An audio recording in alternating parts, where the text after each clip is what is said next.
কিসের নির্বাচন, কিসের নতুন সরকার? ইউনূস সরকারের কার্যক্রম দেখলে আপনি অবাক হবেন যে কি করছে। ইউনূস কি এরকম টিকে যাবে? দর্শক, নানান প্রশ্ন এখন সামনে আসছে, বলা যায় না, এত সহজ নয়। দেখেন, একদিকে এনসিপি বলছে যে কোনো সিদ্ধান্ত গ্রহণের জন্য আমরা প্রস্তুত, যে কোনো সময় নির্বাচন থেকে সরে দাঁড়াতে পারি, যার অর্থ হচ্ছে যে নির্বাচন হতে দেবে না তারা। এনসিপি, জামাত, এদের আকিদা কিন্তু একই। বিএনপি নির্বাচন বানচালের জন্য সব ধরনের চেষ্টা করে, যেমনকি মব করাচ্ছে। কারণ এখানে বিএনপির বিষয় হচ্ছে যে নির্বাচনটা বানচাল হোক, কিন্তু দায়টা যেন তাদের উপর না পড়ে। দায়টা কার উপর, এটা হচ্ছে প্রশ্ন। বিএনপির অফিসে হামলা হয়েছে, বিএনপির কর্মীর উপরে হামলা হয়েছে ভোট চাইতে যাওয়াতে, বা বিএনপির কোন নারী কর্মী ভোট চাইতে গেছে 999 ফোন করে তাদের দাবরানি দিচ্ছে, এরকম কোন ঘটনা আপনারা দেখাইতে পারবেন? নিশ্চয়ই দেখাইতে পারবেন না। কিন্তু উল্টাটা কিন্তু আপনি দেখাইতে পারবেন। দেখেন, জামাতে ইসলামের নারী কর্মীর উপরে হামলা হয়েছে, গর্ভবতী মার পেটে লাথি মারা হয়েছে, কান ছিঁড়া নিয়ে গেছে, কান রক্তাক্ত করা হয়েছে, ওনারা ভোট চাইতে গেছিল। এরকম ঘটনা ঘটছে না? জামাতে ইসলামের অফিসেও হামলা হয়েছে, কর্মীদের উপরও হামলা হয়েছে, এরকম সোশ্যাল মিডিয়াতেই তো ঘুরে বেড়াইতেছে। তার মানে কি? একটা খারাপ ইঙ্গিত দেয় এটা কিন্তু। আমি বলতে চাচ্ছি, আমার বিএনপির নেতৃবৃন্দ ওই জামাতের মেয়েদের ছায়া খুঁজে দেওয়া বলে দিলাম। যদি আবার আপনারা গ্রামে লাগান, আপনারা গ্রামে মেয়েটা বানাবেন। তার সম্প্রদায় তোরা আমি লীগ করিস, যাই করিস, এখানে আমি লীগ বিএনপি কোনো ভেদাভেদ নেই। আমি লীগের বিএনপি আছে, বুঝতে পারিস? জামাতের বিরুদ্ধে লড়াই করে ভোট তাহলে সেই দিতে হবে, যেহেতু নৌকা নেই। একদম সকাল সকাল ভোট কেন্দ্রে চলে যাবি, আর যে কটা বাড়ির লোক আছে তোদের সব ভোট করা জানে, আমরা দেখতে পাই, আমাদের সামনে মারবি, ঠিক আছে? তো আমি যদি বাড়িতে ভোট না করে আর শরীর আমাদের পাশে কেউ ছেলে বিএনপি নির্বাচনে হারবে, কারণ তারা মানুষের সামনে ভীষণ দেখে না, তারা মানুষের সামনে ভুল আত্মবিশ্বাস দেখে। রাষ্ট্র চালানো কোনো স্টেজ শো না, স্পেকটাকল না। রাষ্ট্র চালানো কোনো রিলসের প্রতিযোগিতা না। রাষ্ট্র চালানো মানে আই হবে প্ল্যান বলে হাততালি নেওয়ার খেলা না। রাষ্ট্র চালানো মানে ভুল স্বীকার করার ক্ষমতা, সিস্টেম বানানোর ক্ষমতা, নিজেকে ছোট করে প্রতিষ্ঠানকে বড় করার ক্ষমতা। এটাই রাষ্ট্র, এটাই রাষ্ট্র নেতার কাজ।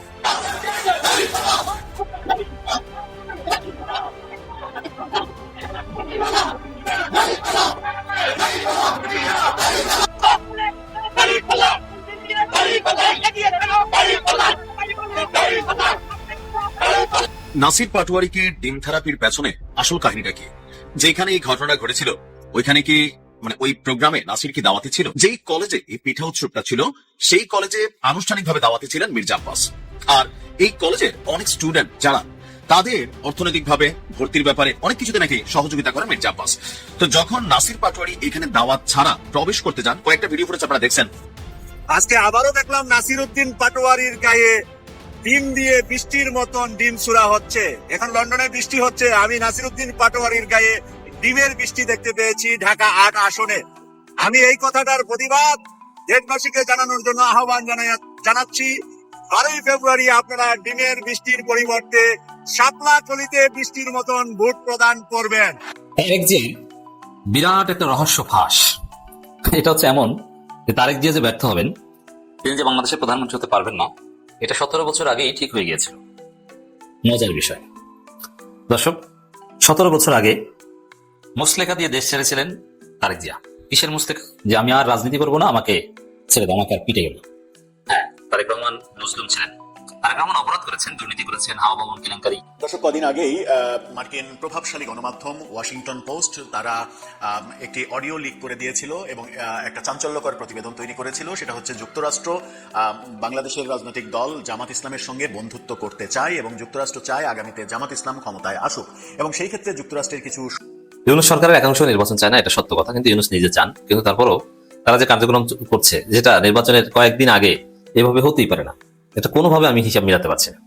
দর্শক, আরেকটা খবর, তিস্তা মহাপরিকল্পনা নিয়ে চীন ও বাংলাদেশ প্রতিশ্রুতিবদ্ধ। চীনের রাষ্ট্রদূত দাঁড়িয়ে আছেন কোন একটা খোলা জায়গায় দাঁড়িয়ে, আমি বিস্তারিত আসছি। উপদেষ্টা রিজওয়ানা হাসান কথা বলছেন, নির্বাচন দিয়ে 12 তারিখ চলে যাবে আর তিস্তা মহাপরিকল্পনা নিয়ে দৌড়দৌড়ি করবে, চীনের সাথে কথাবার্তা বলবে ইউনূস সরকার। এটা স্বাভাবিক নয়।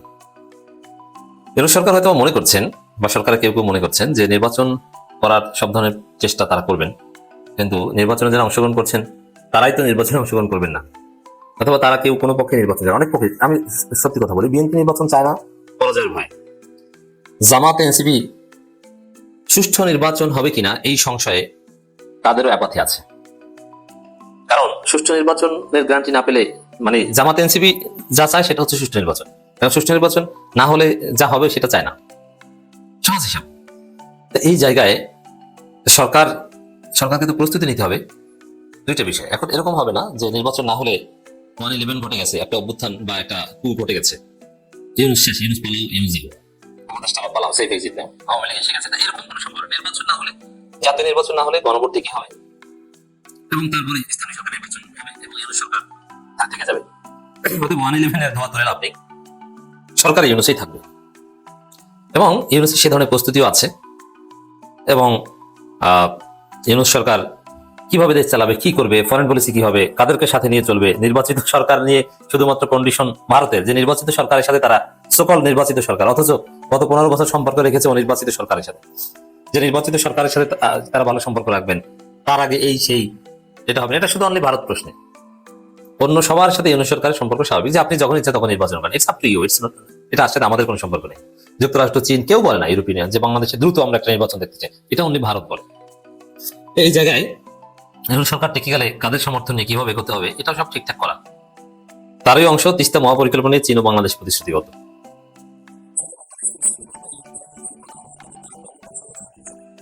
কারণ ক্ষমতা আসবেন তাদের দুইজনের একজন, বিএনপি বা জামাত, দুই দলের এক দল, রাইট? তো সেখানে অথবা দুই দল মিলে চালাবে জাতীয় সরকার। সেখানে ইউনুস সরকারের এত উদ্গ্রীব হওয়ার কারণ নেই, এর মানে দীর্ঘমেয়াদী পরিকল্পনা আছে, নানান অপশন নিয়ে চলছে, plan A, plan B. Yunus সরকারের প্ল্যান এ হচ্ছে 12 তারিখ সুষ্ঠু নির্বাচন করতে পারলে ইউনুস সফল। যদি না করতে পারে তাহলে যে সে ক্ষমতা আসুক, আমি চলে যাই বাবা, না, এরকম কোনো সম্ভাবনা নেই। ইউনুস নির্বাচন 12 তারিখ না হলে ইউনুসই থাকবে, কোনো 1-11 বা এরকম কিছু হবে না বা হতে পারবে না, হতে দেওয়া হবে না। এটা হচ্ছে রিয়ালিটি। রংপুরের কাউনিয়া বাজার উপজেলায় টেমা মধুপুর ভালুক সাহায্যে চীনা রাষ্ট্রদূত সহ তিস্তা ভাঙন প্রবণ এলাকা পরিদর্শন শেষে পানি সম্পদ অফিসার রেজওয়ান হাসান কথা বলেন। মানে চীনের রাষ্ট্রদূতকে নিয়ে প্রত্যন্ত অঞ্চলেও যায়, তিস্তা নিয়ে আছে, এবং এই যে তিস্তার কাছে যাওয়া, তিস্তা নিয়ে চীনকে নিয়ে নির্বাচন আগে নাড়াচাড়া করা, এটার সিগনিফিকেন্স আরো বেশি। সরকার আরো বিভিন্ন অধ্যাদেশ করে, আইন করে, যেটা নির্বাচনের আগে কোন সরকার করে না, কিন্তু এই সরকার করছে। এর মানে তাদের প্ল্যান আছে, তারা ধারাবাহিকভাবে রাষ্ট্র চালিয়ে যাচ্ছে, প্রয়োজনে ধারাবাহিকতা রাখবে। এমন না যে আমরা ব্যাগ গুছিয়ে ফেলেছি এখন যেতেই হবে, টিকিট কেটে ফেলেছি, না, আমাদের জামা কাপড় এখানেও আছে, থাকলে আমরা থাকতে পারবো, বিষয়টা অনেকটা এরকম। এই জায়গায় যেহেতু নির্বাচন বা বাংলাদেশের রাজনীতি নিয়ে ষড়যন্ত্রে আছে ভারতে বসে আওয়ামী লীগ নেতারা প্রতিনিয়ত ষড়যন্ত্র করছে, এবং ভারত কিন্তু এখন প্রতিবার বাড়ছে। দ্যাট মিনস আওয়ামী লীগকে প্রকাশ্যে তাদের সংবাদ সম্মেলন করতে দিচ্ছে, যেটা এর পূর্বে করতে দেয়নি। এই কারণে ভারতের সাথে ব্যালেন্স করা, ভারত থ্রেট দিচ্ছে, পাল্টা থ্রেট দেখানো, এটাও ইউনুস সরকারের জন্য জরুরি। ইউনুস সরকার একদম চলে যাওয়ার ইচ্ছা থাকলে তাহলে এইসব বিষয় নিয়ে এত ভাবো, ওটা জামাত বুঝুক আর বিএনপি বুঝুক যে ভারতকে কিভাবে ডিল করবে, কিন্তু না, ইউনুস গ্রাউন্ড রেডি করছেন, ভারতকে কিভাবে ডিল করবো, চীনের মাধ্যমে ডিল করবো, পাকিস্তানের মাধ্যমে ডিল করবো। এই যে দেখেন না, নির্বাচন হলে বা না হলে ভারত দৌড়ে আসবে বাংলাদেশে, আরে না, এই যে ভারতের বর্ডারে আমি চীনের রাষ্ট্রদূত নিয়ে করি, এরকম একটা বার্তা এখানে আছে। উপদেষ্টা বলেন, রাজনৈতিক দলগুলো আসন্ন নির্বাচনে তাদের তিস্তা মহাপরিকল্পনা বাস্তবায়নের প্রতিশ্রুতি দিচ্ছেন, তাই তারা মনে করে 26 জানুয়ারির মধ্যে কাজটি শুরু হবে, তা নয়, আমরা একটু সময় দিই যেন কাজটি আরো ভালোভাবে হয়। মানে ইউনুস সরকার সময় দেয়, কিন্তু বাস্তবে বাংলাদেশের সিস্টেম যেটা কি হবে ওটা পরবর্তী সরকার দেখবে, কারণ এক সরকার দৃষ্টিভঙ্গির সাথে আরেক সরকার দৃষ্টিভঙ্গি মেলে না। এখানে বিএনপি আসলে তো তিস্তা প্রজেক্ট চীনকে নাও দিতে পারে, ভারতকেও দিতে পারে, কারণ বিএনপি তো ভারতপন্থী। যদি তিস্তা প্রজেক্টের হিসেবে আলাদা, ওটা আওয়ামী লীগও চীনকে দিতে চেয়েছিল, কিন্তু পারে নাই। আওয়ামী লীগ কিছু করতে চাইলেই পারে না, আগে মোদির সিগনেচার লাগে, কনসেন্ট লাগে, মোদির কনসেন্ট পায়নি বলে দিতে পারেনি, দিবি বলে দিতে পারেনি। হাসিনা নিজে প্রতিশ্রুতি দিয়েছিল যেটা আমরা চীনকে দিব। প্রকল্পটি চীনের বিশেষজ্ঞরা যাচাই বাছাই করে জানিয়ে উপদেষ্টা আরো বলেন, এই প্রকল্প নিয়ে মানুষের প্রত্যাশা বেশি, তাই চীনা রাষ্ট্রদূত বলছেন এই প্রকল্পটি তারা খুব ভালোভাবে যাচাই বাছাই করছে, যেটা কোনো ভুল ছাড়াই তারা কাজটি সম্পন্ন করতে পারে। চীন যত দ্রুত সম্ভব তিস্তা মহাপরিকল্পনার কাজ শুরু করতে চায়। নির্বাচন আগে শুরু হলেও অবাক হবো না। 12 ফেব্রুয়ারি নির্বাচন, 6 ফেব্রুয়ারি 7 ফেব্রুয়ারি স্টার্ট হতে পারে, বলা যায় 26 তারিখ না হলেও আর কিছুদিন লাগতে পারে, আবার আরো বেশি সময় লাগতে পারে। কিন্তু যেভাবে কাজটা করছে তাতে বলা যায় যে আসলে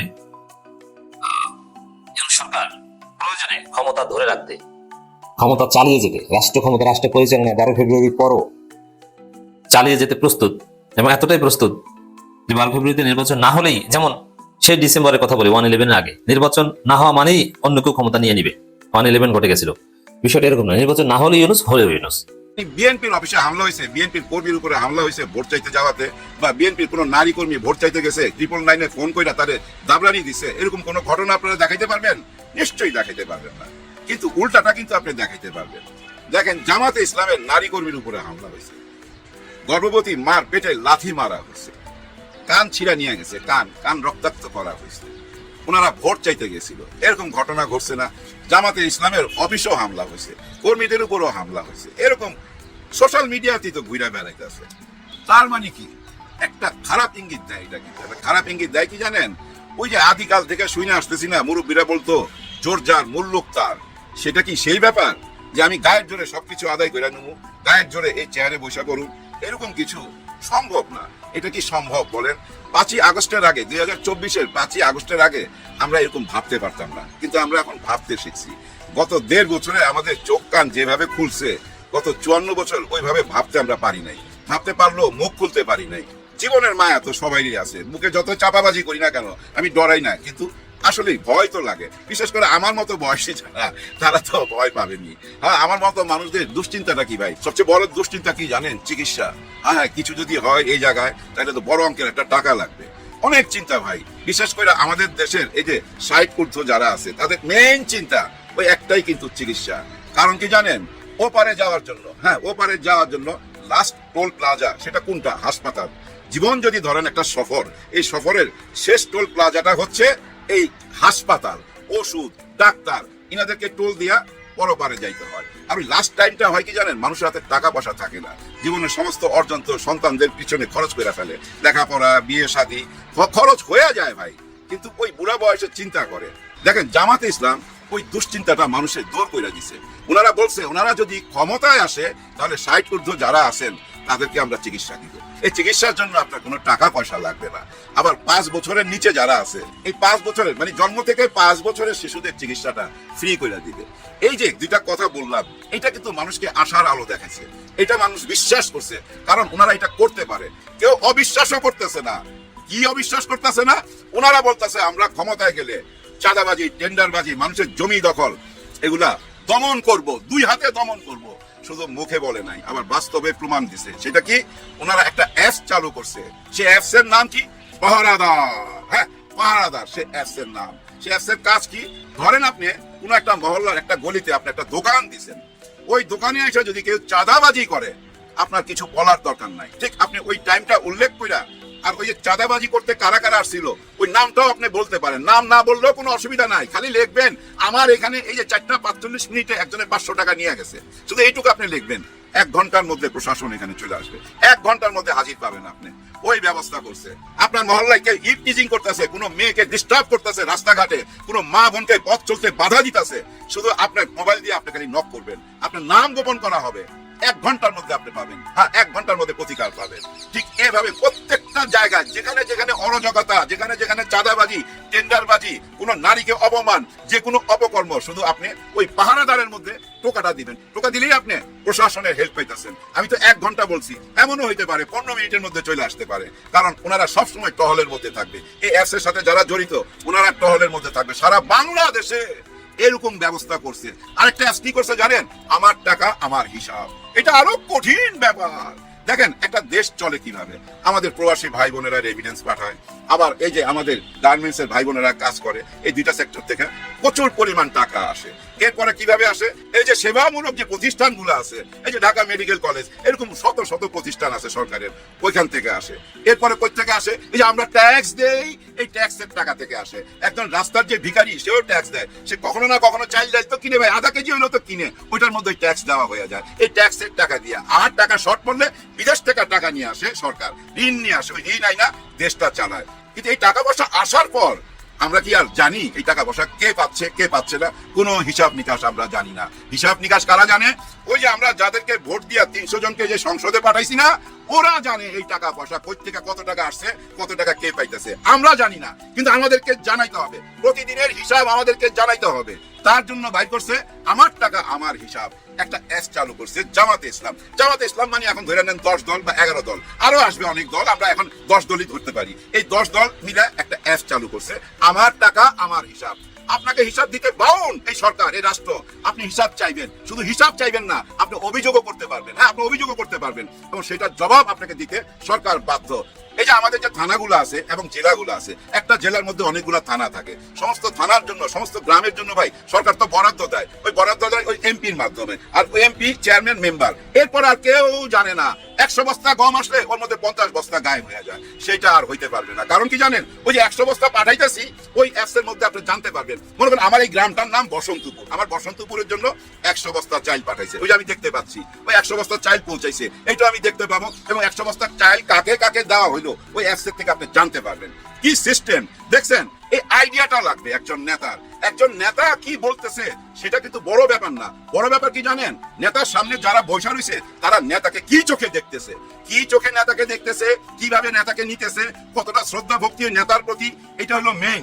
কারণ কি জানেন, ওই নেতা যা কিছু বলবে তাই কি বিশ্বাস করবে সে? ওই নেতা যা কিছু বলবে তা বিশ্বাস করবে না তো, যদি ভক্তি শ্রদ্ধা না থাকে। আর ওই ভক্তি শ্রদ্ধার জন্য, আর ওই ভক্তি শ্রদ্ধা আদায় করার জন্য ভাই আপনার সততার পথে চলতে হবে, সৎ হতে হবে।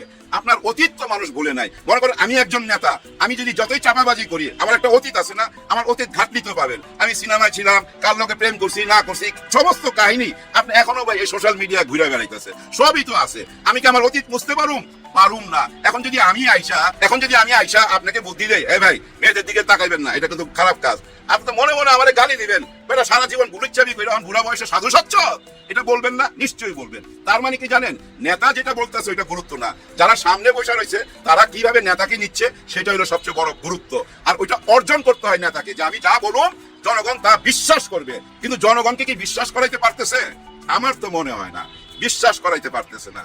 ওনারা যত কিছু সামনে নিয়ে আসতেছে, ওনাদের যে পরিকল্পনা গুলা যা কিছু বলতেছে, ওনাদের আই হ্যাভ এ প্ল্যানের মধ্যে সবচেয়ে বড় প্ল্যানটা কি, এটা এর মধ্যে আমরা ক্লিয়ার হয়ে গেছি, সেটা হলো গিয়া ফ্যামিলি কার্ড, কৃষক কার্ড, এইগুলা কিন্তু সবচেয়ে মেইন। কারণ কি, যে মঞ্চেই যাচ্ছেন উনি ওই মঞ্চে থেকে একই কথা বলতেছে। আমি একটু আগে দেখলাম ঢাকার কোনো একটা জায়গায় ছাত্র দলের এক নেতা ফ্যামিলি কার্ড নিয়ে গেছে, আর ওই ভদ্রমহিলা, ওইখানে একজন না অনেক ভদ্রমহিলা দাঁড়ানো ছিল, ওনারা মুখের উপরে না কইরা দিছে, মুখের উপরে বলতেছে যে শেখ হাসিনা এরকম আমাদের কার্ড দিয়ে গেছিল, এগুলো আমরা বুঝি, এগুলো ভোটের জন্য আপনারা করেন। মাইনাই নিতেছিল না, ওনাদের নেতার নাম মুখে নিয়ে কঠিন সমালোচনা করতেছিল। কারণ মানুষের মধ্যে ওই বিশ্বাসটা এখনো আসে নাই, আনতে পারে নাই। কেন আনতে পারে নাই জানেন? উনি যে প্ল্যানটা করছে এটা কিন্তু খুবই সুন্দর, কিন্তু এটা বাস্তবায়ন করার জন্য তো কর্মী লাগবে। এটা তো আপনি পুলিশ দিয়ে, র‍্যাব দিয়ে বাস্তবায়ন করবেন না, এটা আপনার নিজের কর্মী দিয়ে করতে হবে। কিন্তু ওনাদের যে কর্মী, ওই কর্মীদেরকে আমরা গত 1.5 বছর কি দেখছি, তাই না? এগুলা নিয়ে আর মুখে আলোচনা করতে চাই না। ওই কর্মীদের উপরে কারো বিশ্বাস নাই। ওই কর্মীরা দেখা গেল যে কার্ড দিতে গিয়া ওইখানে ব্যবসা বাণিজ্য করতেছে, করতে পারে, অলরেডি এরকম ভিডিও সামনে চলে আসছে। তার মানে কি জানেন, উনি একা কিছু করতে পারবে না। ওনার যত ভালো নিয়তই থাকুক না কেন, এই নিয়ত বাস্তবায়ন করার জন্য একই টাইপের নিয়তের মানুষ লাগবে, তো একই টাইপের মানুষ লাগবে। উনি যে উচ্চতায় আছে ওই উচ্চতার মানুষ তো লাগবে, কিন্তু সেটা কি আছে? নাই, সেটা নাই। অলরেডি এটা প্রমাণিত সত্য। দেখেন ভাই ব্রাদার, জোর যার মুল্লুক তার, এরকম কিছু না, এরকম কিছু ভাবলে আমার মনে হয় ভুল করবেন। আর এই ভুলটা সবচেয়ে আগে প্রমাণ হবে কোথায় জানেন? ঢাকা 8 আসনে, এই পাটোয়ারি যেখানে দাঁড়াইছে ওই আসনে। কারণ পাটোয়ারি কিন্তু খেইবা গেছে। আর পাটোয়ারিকে আপনারা কি ভাবেন? উনি একা? না, উনি একা না। উনার দায়িত্ব নিছে জামাতে ইসলাম, উনার দায়িত্ব নিছে 10 দল, উনার দায়িত্ব নিছে ছাত্র শিবির। এখানে সাদিক কাইয়ুম দাঁড়াবার কথা ছিল না, এমন কথা উঠে নাই। শহীদ হাদির শাহাদাতের পর এরকম কথা তো উঠছিল। তারপরে কে আসলো? শহীদ হাদির বদলে আসছে নাসিরউদ্দিন পাটোয়ারি। এইটুক মনে রাখলেই হবে, খুব সহজ অঙ্ক মনে করেন না। এই পচা ডিম, পচা পানি, রাস্তাঘাটে বেজ্জতি কইরা খামাকা নিজেদেরকে আর ছোট করেন না, আপনাদের রাজনীতির কথা আপনারা বলেন, হ্যাঁ আপনারা বলতে পারেন ওই তো আগে আঙ্গুলি করে, ওই তো খালি চাঁদাবাজ কয়। আরে ভাই, চাঁদাবাজ তো কয় চাঁদাবাজদের, ওইটা আপনি গায়ে মাখেন কেন? ওইটা উত্তর দিলেই তো মনে হয় আপনি চাঁদাবাজ, এটা মনে হয় না। ওটা উত্তর দিবেন কেন? আমার মনে হয় চাঁদাবাজ বলার অধিকার সবাই আছে। আর গতকালকে ভিডিওতে আমি বলছি না, চাঁদাবাজ কথাটা এমন জায়গায় চলে গেছে, এটা নিয়ে ভাই মার্ডার হয়ে যেতে পারে, ভবিষ্যতে দেখবেন, হ্যাঁ খুনাখুনি হয়ে যেতে পারে এই চাঁদাবাজ কথা কইয়া। হয়তো কেউ বলে ভালো চাঁদাবাজ, দেখা গেল ওই লোকটা ওইখানে শেষ। এরকম ঘটনাও ঘটতে পারে, অসম্ভব কিছু না। কারণ কি জানেন, এই চাঁদাবাজ কথাটা এখন হাতিয়ার। যেভাবে রাজাকারটাকে হাতিয়ার হিসাবে ব্যবহার করতে চাইছিল না, ঠিক কাউন্টার হাতিয়ার। ওই যে মিসাইল মারলে নাকি আবার এনজি মিসাইল মারে, ঠিক ওরকম ব্যাপার। ওই কাউন্টার হাতিয়ার এখন চাঁদাবাজ, যার জন্য চারিদিকে চাঁদাবাজ কথাটা ছড়ায় যাইতেছে, আরো সামনে ছড়াবে। শুধু ছড়াবে না ভাই, গত 1.5 বছরের অনেক ইতিহাস সামনে চলে আসবে। আমরা এই মোবাইলই দেখতে পাবো, এই মোবাইলে দেখেই কিন্তু আমরা সিদ্ধান্ত নিতে পারবো কাকে ভোট দিব, কাকে ভোট দিব না। দেখেন ভাই ব্রাদার, এই যে নির্বাচন চলে আসছে আর মাত্র 15-16 দিন, এখনো কিন্তু আমরা একটি দলের মুখ থেকে শুনতেই পাইলাম না হ্যাঁ ভোট না না ভোট। হ্যাঁ, ওনাদের এই যে মাঠ পর্যায়ে সবাই মুখে শুনছি না না না, আবার বলে হ্যাঁ হ্যাঁ হ্যাঁ, একবার বলে না একবার বলে হ্যাঁ। এই যে মেজর হাফিজ সাহেব, উনি কিন্তু একবার এসে বলছিল আমরা না ভোট দিব, আমরা হ্যাঁ ভোট কেন দিতে যাব, আবার এসে বলছে না আমরা হ্যাঁ দিতে এখন বাধ্য যেহেতু আমরা ওইখানে সিগনেচার করছি। আবার দেখেন ইশরাক হোসেন একবার বলে হ্যাঁ ভোট, একবার বলে না ভোট। কারণ কি জানেন, মেইন নেতা এখনো মুখ খোলে নাই। কিন্তু কেন খোলেন নাই? এই জুলাই গণ অভ্যুত্থানকে যদি আপনি অস্বীকার চান, তাহলে কি মনে হয় জানেন, আপনারা কাউকে খুশি করতে চাচ্ছেন, তখন সামনে চলে আসে আনন্দবাজার পত্রিকার ওই প্রতিবেদন, ওই যে 3টা ব্যাপারে নাকি হাতটাত করা হয়েছে। এটা গুজবও হইতে পারে, আবার এমনও হইতে পারে ভাই, আনন্দবাজার পত্রিকার মধ্যে আমার মনে হয় ছাত্র শিবিরের কেউ ঢুকে গেছে। হ্যাঁ, ঢুকে যেতে পারে, আমরা শুনি না ভারতের আমাদের পত্রিকায় ঢুকে গেছে। তাহলে আমাদের দেশের কোন গুপ্ত বাহিনী কেন ওইখানে ঢুকতে পারবে না? তাহলে কেন আমাদের এই শিবিরের গুপ্ত বাহিনী ওই আনন্দবাজার পত্রিকায় ঢুকতে পারবে না? ওই আনন্দবাজার পত্রিকায় ঢুকে আমার মনে হয় এরকম নিউজ করাইছে। এবং এখন দেখতেছেন যে বিদেশি পত্রিকাগুলো জরিপ হইতেছে, আর ওই জরিপে আগায় যাইতেছে জামাত ইসলাম। আমার তো মনে হয় ওই গুপ্ত বাহিনী ওইসব পত্রিকার মধ্যে ঢুকে গেছে। হ্যাঁ ভাই, ওইসব পত্রিকায় ঢুকে গেছে, সব জায়গায় ঢুকে গেছে। হ্যাঁ, সব জায়গায় ঢুকে গেছে। এই গুপ্ত বাহিনী বাইরে হয়ে আসবে কবে জানেন? 12ই ফেব্রুয়ারিতে রাস্তায় নামবে এই গুপ্ত বাহিনী। আর এই গুপ্ত বাহিনী বাইচা আসিল কিভাবে? স্বৈরা শাসকের হাত থেকে ইমানের জোরে বাইচা আসিল। ওই ইমানের জোর তো এখনো আছে, আরো শক্ত হয়েছে, যেটা আমরা দেখতে পাবো 12ই ফেব্রুয়ারিতে। হ্যাঁ ভাই, সমস্ত পাহারাদার 12ই ফেব্রুয়ারিতে দেখতে পাবেন। বাংলাদেশে যেখানে যেখানে নির্বাচন হবে সেখানে সেখানে এই পাহারাদাররা পৌঁছে যাবে। কোনো চিন্তার কিছু নাই ভাই। তারপর জামাতকে যারা ভোট দিচ্ছেন প্রবাসীরা, তারা তাদের নিজস্ব বউ জামাতের আমিরের কাছে ইজারা দিচ্ছেন। এই ছেলেটা কে? এই ছেলেটা কিন্তু এই ভিডিওটা অনেকদিন আগে করেছে, বেশ কয়েকদিন আগে করেছে। এটা কখনো আলোচনা হয়নি। আজকে কেন আলোচনা আসলো? আজকে আলোচনা আসলো এই জন্য যে তারেক রহমান সাহেব কিছু স্টুডেন্টদের নিয়ে এবং কিছু ইউটিউবারদের নিয়ে একটা মিটিং করছিল, এবং এই ছেলেটা সেখানে দাওয়াত প্রাপ্ত ছিল। এবং এই ছেলেটাকে দেখে তারেক রহমান এসে তার পিঠ চাপিয়ে বলেছে, I follow you, I like you. মানে তারেক রহমান সাহেব এই ছেলেটাকে ফলো করেন। আসলে কি তারেক রহমান সাহেব ফলো করেন? এটা কিন্তু একটা বিরাট প্রশ্ন। কারণ তারেক রহমান সাহেবের মতো একজন মানুষ যদি এই ছেলেটাকে ফলো করে থাকেন, তাহলে তারেক রহমান সাহেব এর আগে এর এই ভিডিওটা দেখেছে, যে ভিডিওটা আপনারা এখন দেখলেন, যে ও বাংলাদেশে যত প্রবাসী আছে বিদেশে যারা জামাতকে ভোট দিচ্ছে তাদের নিয়ে একটা অত্যন্ত অপরাধজনক কথা বলেছে, যেটা যে কোনো প্রবাসীর গায়ে লাগবে, যে কোনো বাংলাদেশিদের গায়ে লাগবে, যে কোনো মানুষের গায়ে লাগবে, সে যদি রক্ত মাংসের মানুষ হয়ে থাকে। আমিও একজন প্রবাসী, আমারও গায়ে লেগেছে। আমি যদি প্রবাসী নাও হতাম তবু আমার গায়ে লাগতো, কারণ আমি একজন বাংলাদেশি। এই ছেলেটা এই মন্তব্য করবার পর এই ছেলেটাকে যখন তারেক রহমান সাহেব তারই একটা অনুষ্ঠানে এনে তাকে পিঠ চাপিয়েছে, তখন পুরো বাংলাদেশের মানুষ আহত হয়েছে। কারণ ওনার এখানে এর মতো একটি ছেলে যখন দাওয়াত পায়, এবং এর মতো একটি ছেলে যখন ওনার পাশে বসে ছবি তোলে, বা এর মতো একটি ছেলেকে যখন তারেক রহমান সাহেবের মতো একজন এত উঁচু মানের মানুষ পিঠ চাপিয়ে কথা বলে, তখন সবারই মনে একটা আঘাত লাগে, বিশেষ করে প্রবাসীদের। কারণ এই ছেলেটা কদিন আগে প্রবাসীদের সম্পর্কে যে কটূক্তি করেছে সেটা কেউই সহ্য করতে পারেনি। তারেক রহমান সাহেব এত নিম্নমানের একজন মানুষ নন যে প্রবাসীদের সম্বন্ধে যারা এমন কটূক্তি করবেন তাদের সাথে তারেক রহমান মিশবেন বা তারেক রহমানের সংস্পর্শে তাদেরকে আসতে দেবেন। তাহলে কি হলো? তারেক রহমান সাহেব আসলেও চিনে না। তাহলে তারেক রহমান সাহেব অনেক কিছুই জানেন না বন্ধুরা। বেচারা 17 বছর বিদেশে ছিলেন, এবং ইংল্যান্ডের মতো একটা দেশে ছিলেন, যেখানে শুধু ভদ্রতাই নয়, শালীনতা, ভদ্রতা, মার্জিত ব্যবহার সবকিছু উনি শিখেছেন। কিন্তু দেশ সম্পর্কে 17 বছরের অনেক খবরই উনি রাখেন না। যে কথাটা কিছুদিন আগে আমার দেশ পত্রিকার সম্পাদক মাহমুদুর রহমান সাহেব তাকে বলেছিলেন যে, তারেক সাহেব আপনি হয়তো অনেক কিছু জানেন না, 17 বছর বাইরে ছিলেন, আপনি অনেক কিছু জানেন না, অনেক কিছু দেখেননি। এটা নিয়ে অনেক ট্রল হয়েছে। অনেকে বলেছে মাহমুদুর রহমান সাহেব তো জানেন না। মাহমুদুর রহমান সাহেব তো ওই সময় টার্কিতে ছিলেন। হ্যাঁ, উনি হয়তো জানেন না, কিন্তু উনি জেনেছেন, উনি জানবার চেষ্টা করেছেন, যার জন্য উনি কখনো কোনো ফাউল কথা এখন অব্দি বলেননি। কিন্তু তারেক রহমান সাহেব তো জানবার চেষ্টা করেননি। যদি তারেক রহমান সাহেব জানবার চেষ্টা করতো বা বুঝবার চেষ্টা করতো, তাহলে দেখতো তার আশেপাশে কারা আছে, কে আসছে আমার কাছে। আমি কদিন আগে একটা ভিডিও বানিয়েছিলাম, তলে তলে তালতো ভাই। ওখানে কি বলেছিলাম, কি বুঝিয়েছিলাম এই যে তারেক সাহেব আপনার আশেপাশে যারা আছে কেউই আপনাকে প্রপার গাইডেন্স দিচ্ছে না। আমরা কালকেই দেখলাম একটা অনুষ্ঠানে বিশৃঙ্খলা, তার সামনে উঠে গেছে একজন যুবক, উঠে বলছে আমি সেলফি তুলবো, কোনো সিকিউরিটি নাই, কেউ তাকে আটকালো না। উনি চলে এসেছেন তারেক রহমান সাহেবের কাছে, প্রায় গায়ের সাথে গা ঘেঁষে ফেলেছেন, কেউ কোনো বাধা দিতে পারেনি। মানে কোনো প্রপার সিকিউরিটি ওনার জন্য রাখেননি। তারেক রহমান সাহেবকে কেউ গাইডেন্স দেয় না। তার মানে এর প্রমাণ আমরা বহুবার পেয়েছি। যেমনটি ধরুন, উনি কুমিল্লায় গিয়ে বলেছেন আমি কুমিল্লায় ইপিজেড করবো। উনি এটাও জানেন না যে কুমিল্লায় ইপিজেড অনেক আগেই হয়ে গেছে। এটার দোষ কি তারেক রহমানের? না, দোষ তাকে যারা চালাচ্ছেন তার। যারা এই স্ক্রিপ্টটা লিখেছেন তারাই জানে না ইপিজেড যে কুমিল্লায় অলরেডি আছে। তারেক রহমান সাহেব নরসিংদীতে গিয়ে কি বললেন যে বাংলাদেশে ভূমিকম্প হয়েছিল, আপনাদের এখানে হয়েছিল। তারেক রহমান সাহেব এটাও জানেন না যে নরসিংদীতেই ভূমিকম্পের উৎপত্তি স্থল। না জানাটাই স্বাভাবিক। উনি লন্ডনে ছিলেন, উনি হয়তো জানেন না, কিন্তু বাংলাদেশে যারা ওনাকে গাইড করছেন, ওনারা কি নরসিংদী সম্পর্কে একটা ধারণা ওনাকে প্রথমে দিবেন না? ওনাকে তো প্রথমেই বলা উচিত, স্যার আপনি যে জায়গায় এসে দাঁড়িয়েছেন এখানে কিন্তু কিছুদিন আগে প্রথম ভূমিকম্পের উৎপত্তি স্থল ছিল। দোষ কি তারেক রহমানের? না, দোষ তারেক রহমানকে যারা চালাচ্ছেন তাদের। আজকে এই ছেলেটাকে যে দাওয়াত দেওয়া হলো, কারা এনেছে?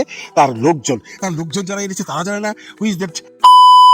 যারা এই তৌফিককে দাওয়াত দিয়েছে, মানে এই যে ছেলেটা বলেছে প্রবাসীদের দিয়ে কটূক্তি, এর নাম তৌফিক, এর নাকি কন্টেন্ট ক্রিয়েটার। আমি ওকে অনেক খুঁজেছি, পাইনি। ওর কন্টেন্টটা, অরিজিনাল কন্টেন্টটা আমি পাইনি, যে জন্য আমি মিনাকি তার কন্টেন্টটা দেখালাম। তারা জানে না এই তৌফিক প্রবাসীদের নিয়ে কি কটূক্তিটা করেছে? তারা কিন্তু জানে। তারা জানে বলেই তারা ওকে এনেছে। তারা জানে বলেই তারেক রহমানকে ডোবানোর জন্য তাকে দাওয়াত দিয়েছে, এবং তারেক রহমান সাহেবকে কানে কানে বলে দিয়েছে, বা আগেই বলে দিয়েছে, স্যার উনি কিন্তু অনেক বড় একজন কন্টেন্ট ক্রিয়েটার, ওকে একটু প্রশংসা করবেন, ও কিন্তু আমাদের লোক। দোষটা কি তারেক রহমান সাহেবের? না, দোষটা তার লোকজনের। কিন্তু কেউ কেউ বলছে না, এ সব দোষী তারেক রহমান সাহেব। তারেক রহমান সাহেব কেন এখন পর্যন্ত তার নিজস্ব লোকজনকে চিনতে পারছেন না? তারেক রহমান এখন পর্যন্ত কেন একটা প্রপার গাইডেন্স তৈরি করতে পারছেন না? কেন একটা প্রপার প্ল্যানিং তৈরি করতে পারছেন না? যে সমস্ত থিঙ্ক ট্যাঙ্করা তারেক রহমানের পাশে আছেন, তারা থাকবার পরও কেন তারেক রহমান সাহেব বলবেন নরসিংদী সম্পর্কে, যে নরসিংদীতে ভূমিকম্প হয়েছিল কিনা? কেন তারেক রহমান সাহেব বলবে আমি কুমিল্লাতে ভিজিট করে দিব? কেন তারেক রহমান সাহেব তৌফিকের মতো একটা তার পাশে এসে বসাবে এবং তার প্রশংসা করবে এবং তার পিঠ চাপড়িয়ে বলবে আমি তোমার কন্টেন্ট দেখি, তোমাকে আমার খুব ভালো লাগে?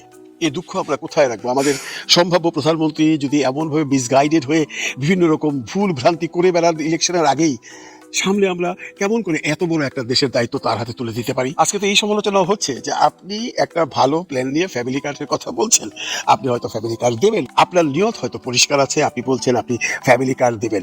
মানুষ এখন কি বলছে জানেন? মানুষ বলছে ফ্যামিলি কার্ড আপনি হয়তো দেবেন, সরকারে আসতে পারলে আপনি হয়তো একটা স্কিম করবেন, কিন্তু এই ফ্যামিলি কার্ডটা কে দিবে? আপনার এই লোকজনগুলো দিবে না? এই মানুষগুলো দিবে না, যে মানুষগুলো আপনার সাথে এখন সার্বক্ষণিক আছে? এরাই তো পরবর্তীতে আপনার সাথে কাজ করবে, এরাই তো ফ্যামিলি কার্ড ইস্যু করবে। এই লোকগুলো তো সেই লোকগুলো যারা আপনাকে এখন মিসগাইড করছে, যারা এখন আপনাকে এটা বলছেন না যে নরসিংদীতেই ভূমিকম্পের উৎপত্তি স্থল ছিল, যারা আপনাকে এটা বলেননি যে কুমিল্লায় অলরেডি ইপিজেড আছে, যারা আপনার প্রপার সিকিউরিটি দিতে পারে না, এরাই তো দিবে ওই ফ্যামিলি কার্ডগুলো। আপনি তো নিজের হাতে দিবেন না, আপনি বলে দিবেন দিয়ে দাও। ওরা যখন দিতে যাবে তখন ওরা ওর বাড়ির কাজের মেয়েকে, ওর ড্রাইভারকে, ওর ড্রাইভারের ভাগ্নিকে, ওর গ্রামের দুস্থ লোককে, ওর লোকজনকে ফ্যামিলি কার্ড দিবে। সাধারণ মানুষ পাবে না। যদি আপনি সরকারে আসেন বা যদি আপনি ফ্যামিলি কার্ডের স্কিমটা সত্যি সত্যি চালু করতে পারেন, সত্যি সত্যি দেন, কোনো ভালো মানুষ পাই সেই ফ্যামিলি কার্ড পাবে না। আমি চ্যালেঞ্জ দিয়ে বলতে পারি, কারণ এই লোকগুলো যারা ফ্যামিলি কার্ডটি ইস্যু করবে, এরা সব আসলে দাল, এরা সব লুটেপুটে খাবার জন্য এসছে এবং সামনে রাখবে আপনাকে। মানুষ তো প্রথমত বিশ্বাসই করতে চাচ্ছে না যে আপনি ফ্যামিলি কার্ড দিবেন। যারা বিশ্বাস করছে তারা এখন ওই অবিশ্বাসে পড়ছে যে ফ্যামিলি কার্ড দিলেও তো আমি পাবো না, কারণ পাবে তারাই যাদের হাত দিয়ে ফ্যামিলি কার্ড ইস্যু হবে, তাদের আত্মীয় স্বজন, তাদের ড্রাইভার, তাদের কাজের লোক, তাদের বাড়ির দারোয়ান, তারা। সাধারণ মানুষ পাবে না। তারেক সাহেব একটা কথা মনে রেখেন, আগের দিন বাঘে খাইছে। একটা সময় ছিল মানুষ আশ্বাসে বিশ্বাস করতো, এখন আর মানুষ আশ্বাসে বিশ্বাস করে না। এখন মানুষ কর্ম দেখতে চায়। বাতকিবাদ কথা বললেই মানুষ সব বিশ্বাস করে ফেলবে, দ্যাট দিস ইজ গন। এখন আর তাইরে নাইরে করে ভোট পাওয়া যাবে না। আপনার পাশ থেকে ওই তাইরে নাইরে পার্টি যারা আছে তাদেরকে সরান, তাহলে আপনার মঙ্গল। নইলে খুব একটা ভালো দিন সামনে আসছে না।